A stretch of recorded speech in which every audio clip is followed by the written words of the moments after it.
This is my 2006 Ford F-350 that we just pushed off the trailer from Copart. Sold on approval. This is a 4-wheel drive 6-liter PowerStroke diesel, and I have a full price breakdown at the end of the video. Sold to me with an unknown amount of miles, and it doesn't run. Have a fair amount of clear coat damage. That's raw metal. Truck is out of Colorado. Should be pretty dry. Those are not East Coast rockers. It's a Lariat edition, mandatory Copart cracked windshield, tablet radio. It does have the digital controls and the upfitter switches. Overall, it doesn't smell funny. It just smells a little stale. Oh my goodness. Look at that. That's amazing.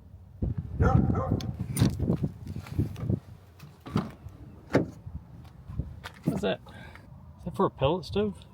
We have stickerages. This one says fuel filter 109-500, oil filter 106-500. Is there any way that this thing really only has 110,000 miles? I think we get 2 of Walmart's finest $60 batteries in here. And we'll make sure there's fuel in the fuel bowl, and we'll make sure there's oil on the dipstick. There we go. Thank you. Proper installation procedure. Hey, the light's on. That's good. There we go. Oil on the dipstick. Well, that's promising. And got a little bit of fuel in there. No way! Wait, where's the key? No way! I saw it when I opened the door. 103,000. Got no fuel in the tank. Whole thing of transmission fluid. Well, my hands are covered in diesel fuel. Oh, she's gonna run. She's gonna go. Yes! Hold on. Maybe not.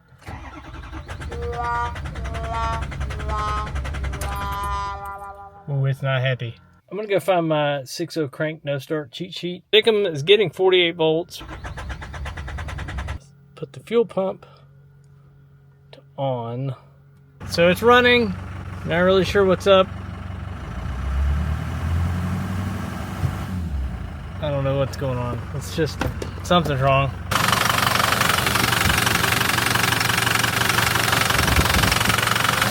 This thing is definitely labor. It does not want to rev up. Is this hot garbage, or will it move? We don't even have enough power to get up the hill. Hush! 4 low. Here we go. We got it up the hill. Injector circuit low on 2, 3, 5, and 8. If you actually turn it over now, she'll start. Okay, apparently I lied. It started a second ago. Great. Looking under the hood, Thickum has been replaced. This thing right here in the middle likes to break. What do you think the chances are that this thing is loose? Oh yeah, look at this. Look right here.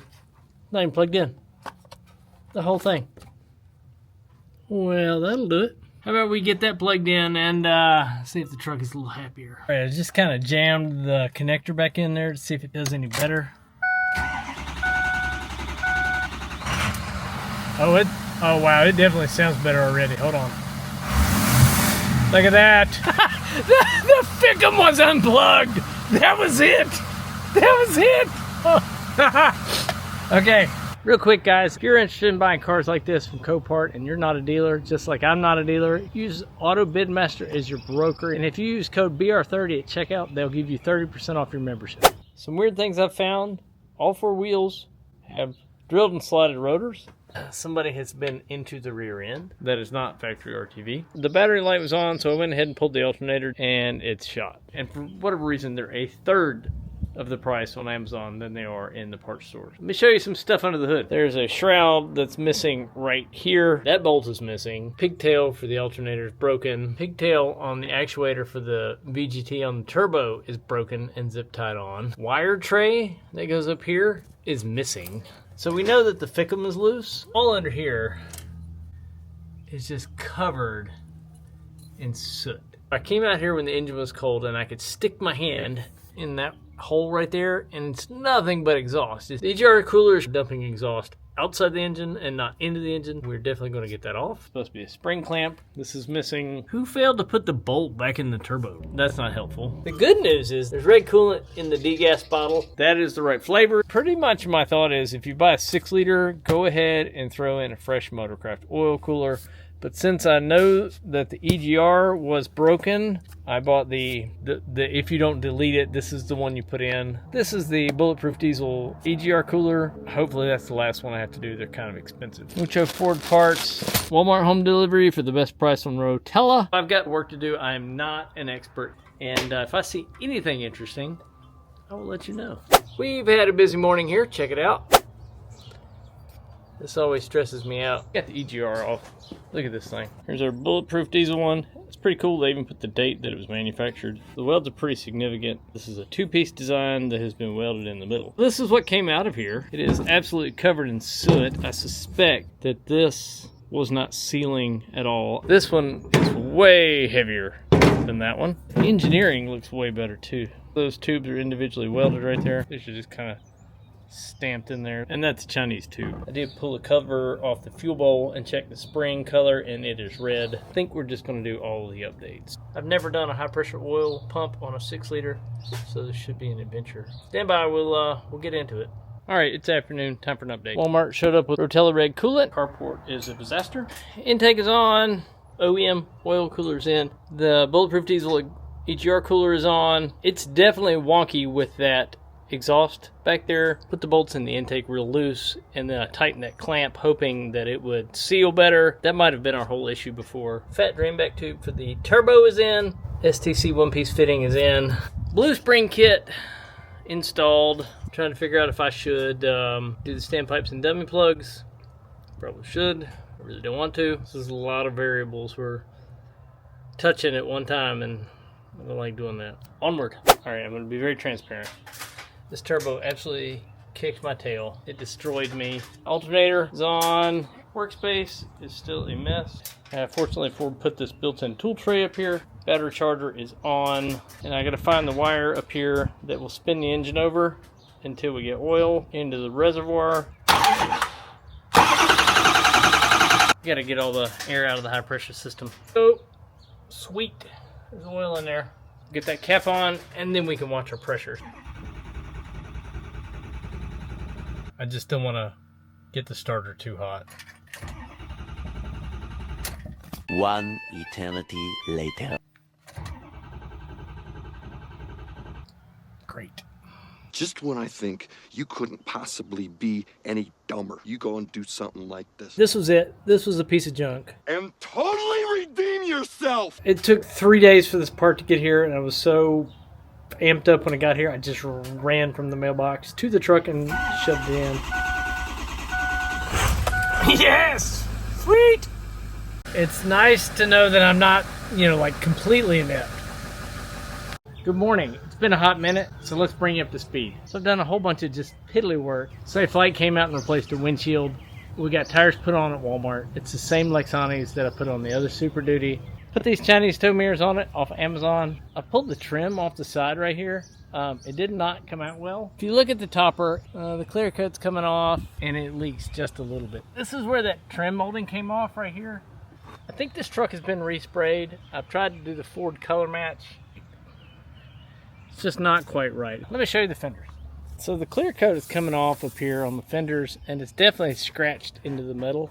The driver fender here, I did a little bit of that red Ford color match with a little top clear, and I sanded it down.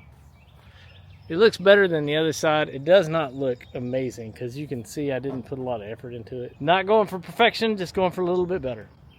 We changed the oil, we changed the fuel filters, and we got an inspection.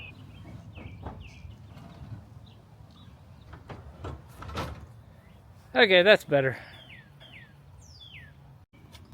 It is for sure not perfect, but it is definitely moving the right direction. We'll check in a couple days when I get the hood, and I'll let you know the cost breakdown, and we'll see how much we're at on this truck. So I have put 700 miles on this truck so far. Is it perfect? No, but is it perfect for me? Yes. Winning bid, $3,350. Buying fees, $1,332. Storage fees, because it didn't get picked up quick enough, $100. Shipping from Colorado to Virginia, $1,434. So all in, this truck from the auction to my yard was $6,316. We're gonna separate what we had to do from what we ended up doing just because, or because it was a good idea.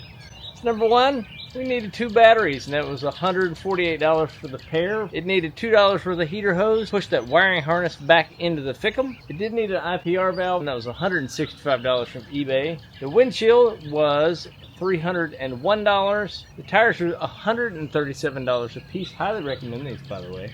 $137 a piece for 4 of them for $548. Put $114 for the mirrors on here from Amazon.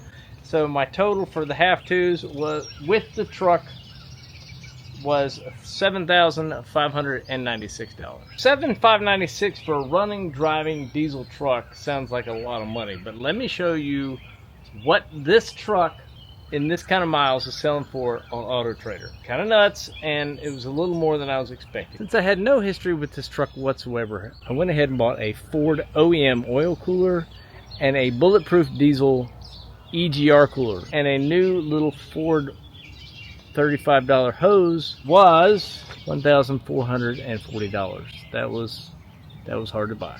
So $14 wipers from Amazon, those are cheap. $64 in Wix oil filters from Rock Auto. We did $63 in Rotella for oil from Walmart. We did $37 in Rotella coolant from Walmart. $75 hood, which is not awesome, but it's better than what was on here. $12 for rubber FICM mounts from Amazon, and that total brings us up to $265 for incidentals. So I had to put a $22 brake light on the back of the cap, and then I sold the cap for $120, so I made $98. Grand total and all in, we were at $9,203. So I'm gonna call this a win. Do I wish it was like $3,000 all in? Yes. Did that happen today? No, it didn't. Am I gonna do it again? Probably. So if you're a dude like me and you're not a car dealer and you want to go out to Copart and buy cars, watch this video over here and I will show you how you can do it. I use a broker. This is the 15th vehicle I've bought through them. You can use discount code BR30 and they are going to give you 30% off your membership to make the point of entry a little easier. And I appreciate your time. Thanks for watching.